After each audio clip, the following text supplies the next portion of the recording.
Senator-elect Lankford, thank you so much for being here this morning and taking some time with us.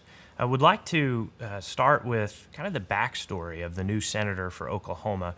Take us back and talk to us first about your family. Tell us about your family. Yeah, that's one of my favorite subjects, actually. So, yeah, my wife and I have been married a little over 22 years. We have two daughters, Hannah and Jordan. They're a senior in high school and a freshman in high school.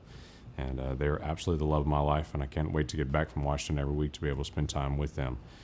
But yeah, it's a very, very close family for us, and come out of a ministry background rather than a political background.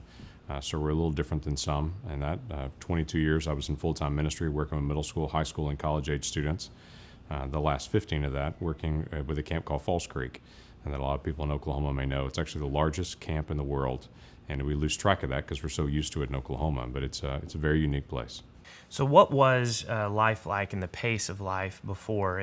Was it almost the same, just different, or was it a completely different experience before running for As office? far as coming from ministry to going into this, the pace was pretty large for us. I was doing a lot of ministry work with churches and people all over the state and traveling around the world, actually doing some mission work, and then also working with Falls Creek. When you have 5,000 teenagers on grounds at Falls Creek, you don't sleep a lot. You're up quite a bit and you're engaged with people. So we were up early and worked till very, very late. Work with 150 staff there and all that happens and the dynamics of that. So we're used to a pretty intense pace of life. This is very different. Obviously, it's a different group of people that we're working with, and also get on an airplane every Monday and fly away from my family. And so that's a pretty big shift for my family. Describe what the experience was like, that moment when you first thought about running for office, and was it an instant, or was there a decision-making process that you and your wife went through before you committed to run? So I go back to 2008.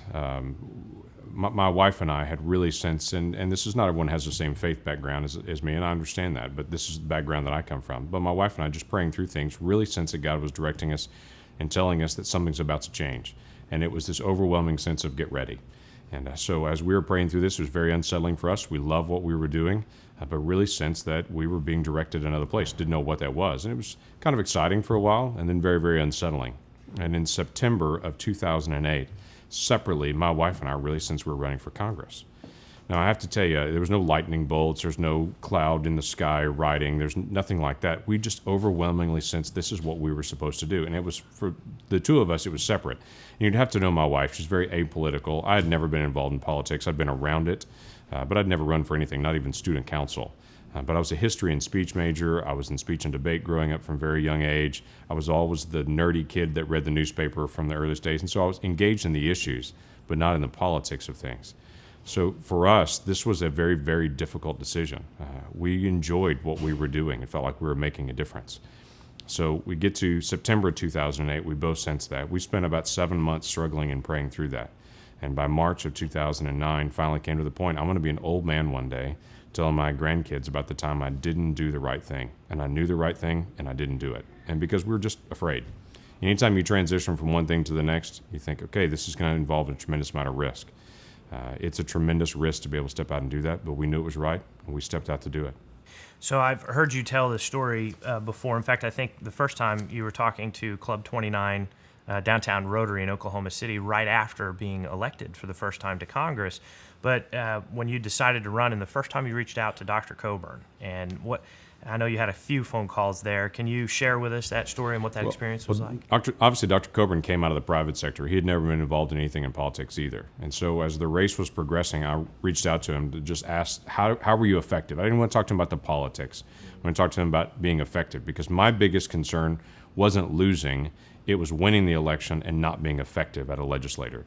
That, to me, was the greatest risk in this. And so I wanted to make sure that whatever I did, I was going to be ready and prepared for the task. So I called him to say, how were you effective? You left the private sector. You were a very effective legislator. So what made the difference? And he said there are two people that make a difference in Congress. People who are committee chairmen and people who study. He said, if you'll be committed to be one of those, you'll make a difference. And so I thought that's no different than any company I've ever been around ever. There are those folks that come in prepared for the meetings, that have the ideas, they present the ideas, and then there's the rest of the group that sit around and nod their heads and go, it sounds like he's thought about this, so let's go with his idea. I just determined to be that person getting into Congress. And since getting into Congress, you quickly started to have an impact, and not in the, we see a lot of times that there are lawmakers that make a name for themselves, but then there is the approach of having impact, really rolling up your sleeves. And you seem to kind of get known for that, is now even making the transition over to the Senate. Is that something that your new colleagues recognize? Well, we'll do the work. I'm not worried about the recognition side of it. There's work to be done. There's an awful lot of conversation in Washington, D.C., and I think that's what throws everybody. It seems like everyone is sitting around talking about the issues, but we're not talking about how to solve it. If I'm sitting around Jimmy's Egg with some friends early at breakfast, I can talk about the problems. That's okay. But when I'm sitting around in Washington, D.C., I can't just sit around and talk about the problems. We actually have to solve it. So we've got to move past this is terrible to how do we fix it. That's what I want to push on, and that's what I'm trying to connect with already with folks in the Senate to say, how do we actually push towards the solutions? We're going to talk here in a little bit about specifically what's happening in the country and your new role in the Senate, but there's a couple important points here I want to go back to quickly if we could.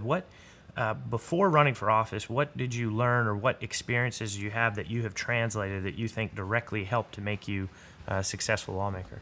Well, I've joked to several folks and said I didn't have any political background. I just work with Southern Baptists, and so there's obviously no church politics out there at all. So I work with, at any given time during the summer, about 850 churches and church leaders. So there's a lot of movement of just relationship. We've got to form agreements. We've got to talk things through. People that will walk up complaining about one side, and then people walking up right after that and saying, I love this. And so you've got to be able to balance that in whatever you're doing when you're dealing with that many people. So as far as the people side of it, that's a given for me. And the rest of it is really relational. Are you committed to actually doing the task, listening to people, following through in the Constitution? Do you have an awareness of the issues, and can you go and do this task? Are you willing to do it? Our constitutional system was set up as a representative republic. It was set up to be an individual that represents the values of their state, carrying the message in the heart of their state, saying, I'm going to follow the law, and I'm going to represent the values of our state. That should be any individual. And the belief that you have to be in the political class to be able to represent a state in politics is inconsistent from the very founding of our nation. We'll be back with more from Senator-elect Lankford right after this.